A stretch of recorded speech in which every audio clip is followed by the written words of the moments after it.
Hello, gamers and people who may have just stumbled onto the channel. I am Wolflaugh, and today I'm doing a different style of video, in that this video is gonna hurt. It will be painful to listen all the way through. But before I do continue, be sure to like and subscribe if you are new. But like, even if you aren't new. I don't want to see like 40-ish views and then like, I don't know, one like. Come on, guys.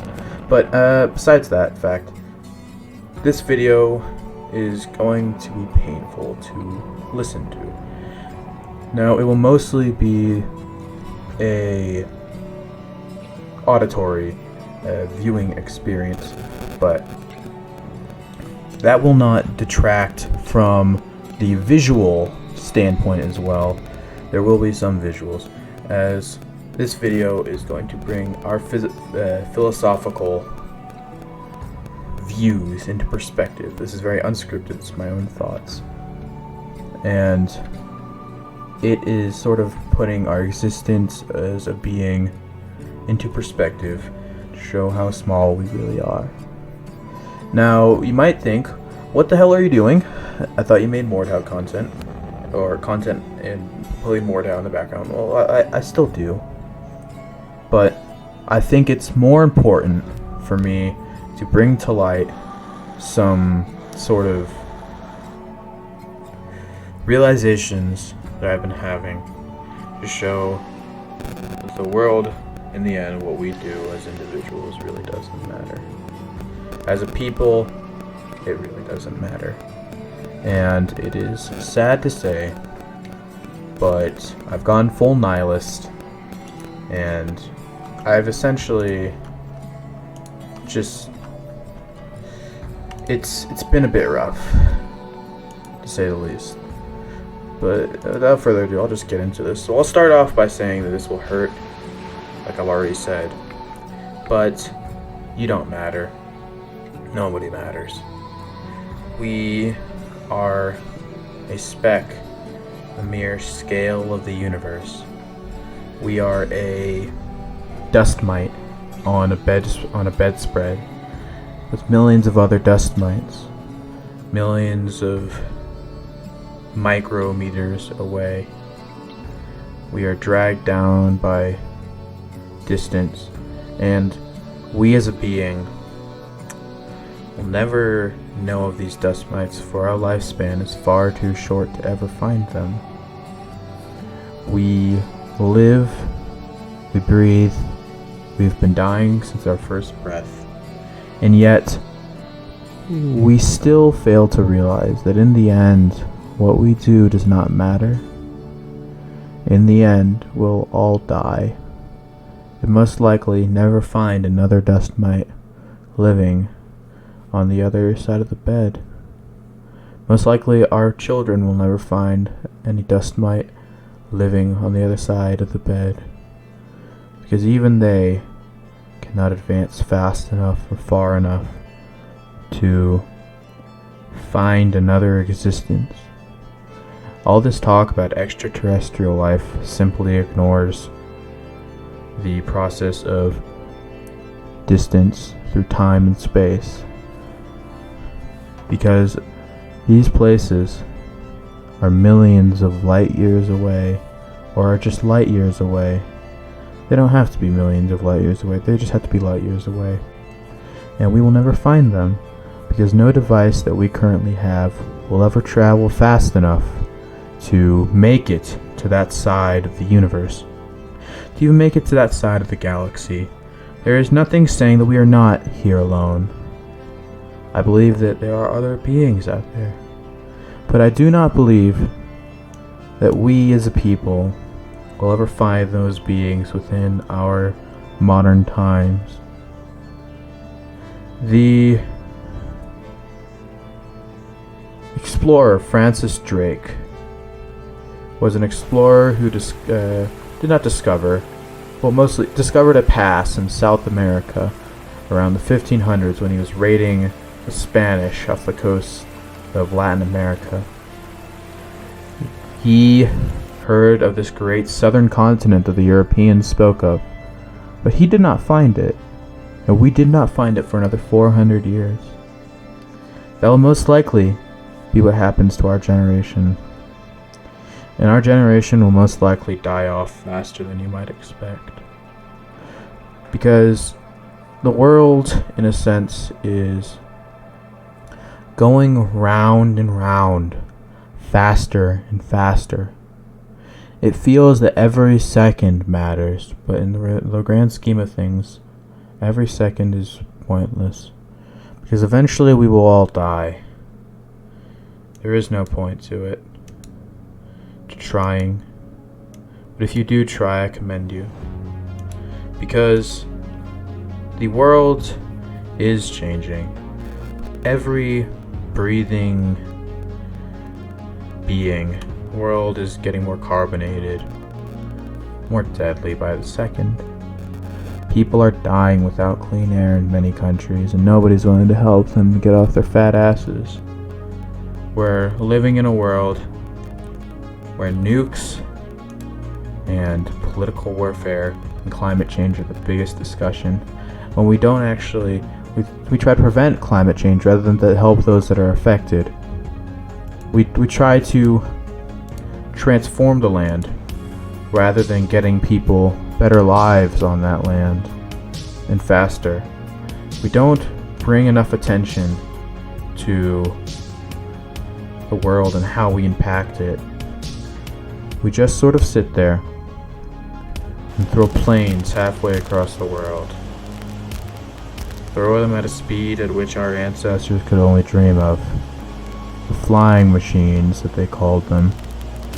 They are simply drawn. The lines they cross are drawn. And in the end, none of this matters, because eventually we will be reduced to nothing. Everything that we've ever impacted will be reduced to nothing. All observable matter will eventually be reduced to nothing, because the black holes will eat up our universe and our existing lives, and there's nothing we can currently do to stop them. So we might try to improve the lives of those around us, but we are failing to do that even.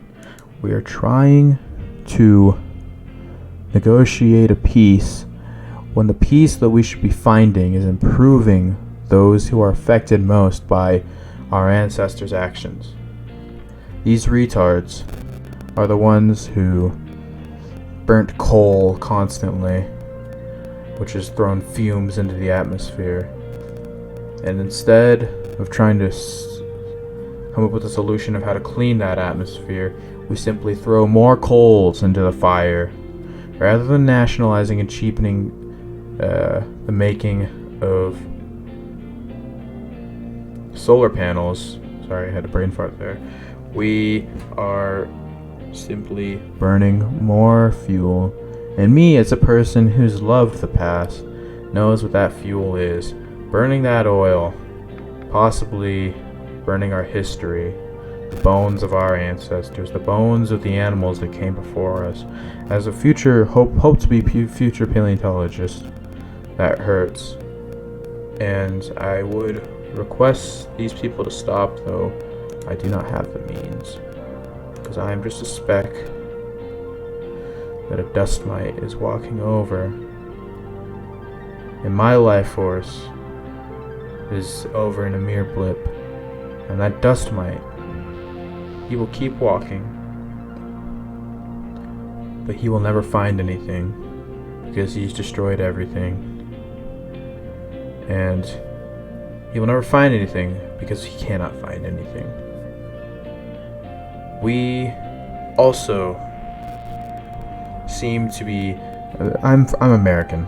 I think that's quite obvious in my lack of accent and my overall neutral, I guess, accent. Neutral is a standpoint, but it's also a point of view. But as an American, I am ashamed to say that we are overspending on our goddamn military. Instead of trying to, again, cheapen the things that will save us. We move and expend money on the things that will lead us to our doom. We try to say that everything is fine when nothing is fine. We're overspending on a military that we do not need, because nobody can invade the US. It's legitimately impossible. Our allies are to our north, and hopefully will continue to be to our south. And even then, there is no hope in the world of ever occupying our sovereign nation, because every single person in this nation owns just about every single person in this nation owns a gun, or a lot of them do, to protect themselves. So resistances would form if our country was to ever be invaded. No one would destroy this culture, and no one would be able to stop it from growing. The only thing that can stop it is killing it, by killing our environment and the way we live. Stop funding the military. We don't need it. We also have this institution known as money. Now, money is worse than the things we spend it on. For money can never be fully paid off, as debt does include interest on that debt, meaning that it is impossible to ever pay off all the debt in the world, as interest is generated by taking your money. So, if money is continuing to be passed around, and money is owed to someone because of interest, and money is being owed to everybody, or money is being lent to everybody, which generates more interest, this would make it impossible for you to pay off all the debt in the world. Because if interest generates interest and debt generates interest, then we cannot repay all the money that we owe. Also, money's value is all made up. Nothing that we buy. The Great Depression never should have happened, because it hit a lot of international communities. But if you just took a step back and realized this money doesn't mean anything, nothing about currency means anything, because it is not truly an institution that is God-given or earth-given. It's an institution made by man, and man can decide its own institutional laws. So why not just decide to revalue the international currency? Or why even have money in the first place? And why would money even have different values? Because in the end, money itself is meaningless. Money itself is an institution from man that doesn't matter, just like nothing matters, because nothing is everything, and everything again will turn to nothing. And money in its own sense means nothing because it is nothing. Money should never be it should never be any debt, because in the end, money isn't really real. It has no impact on your daily life if you think about it. Money is just an imagination in a sense, because it's simply a piece of paper that is printed out, and people tell you it is worth something. Now, why do we even believe that it's worth something? Why should we believe that it's worth something? I'm not saying for you to throw away your money. That would be absolutely retarded. Don't do that. But I'm telling you to think about this for a second. Why should we believe that money is worth anything? Because someone else tells us something? Telling us something is very accurate, worked very well in the past. I mean, the Romans told everybody, hey, you're Roman now. Not everybody liked that. Looked how much death and destruction that caused. They were very trustworthy people. The US government told the Native Americans that they would obey the treaties that they signed. Look how well that went. I don't need any more examples other than to tell you to think about this for a second.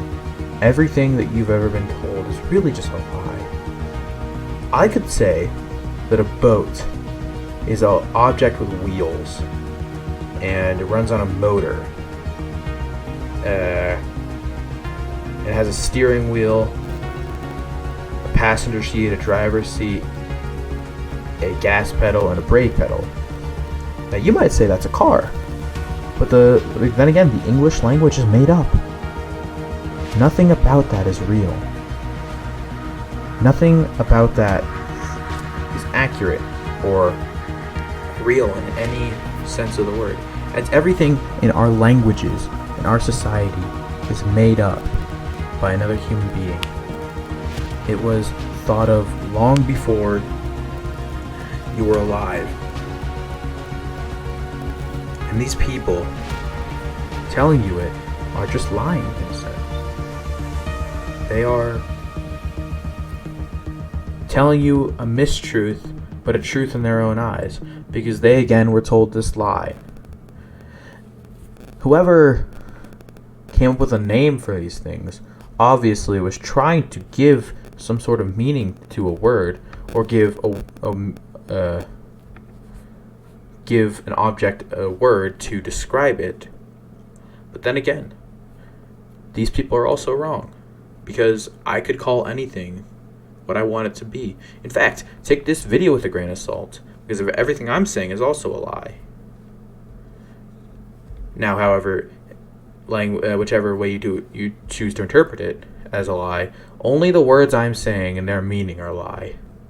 My message is not a lie, in that everything is nothing, and everything is not now nothing, but it will turn to nothing, and we will be reduced to a speck in history when nothing in time and space matters. When a new universe will pop out, just like ours has popped out from the Big Bang. Just like the universe before ours died, our new universe will die too. And we will forget everything that we know, and history will repeat itself again. No matter what,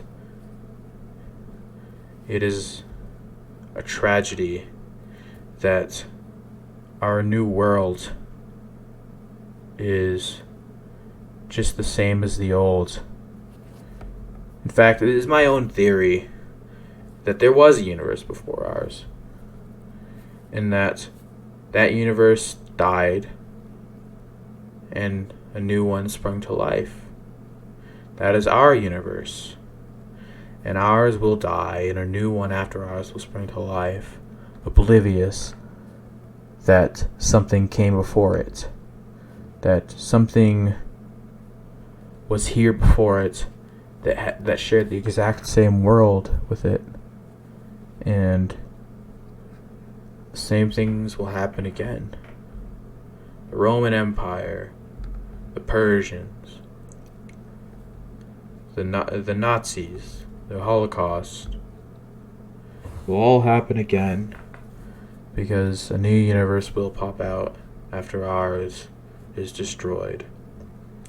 That universe will be identical to ours, except that it will have already happened, just like our universe has already happened. It's my firm belief that everything that we have seen and known will eventually die out. And it will come again. And new people will come around.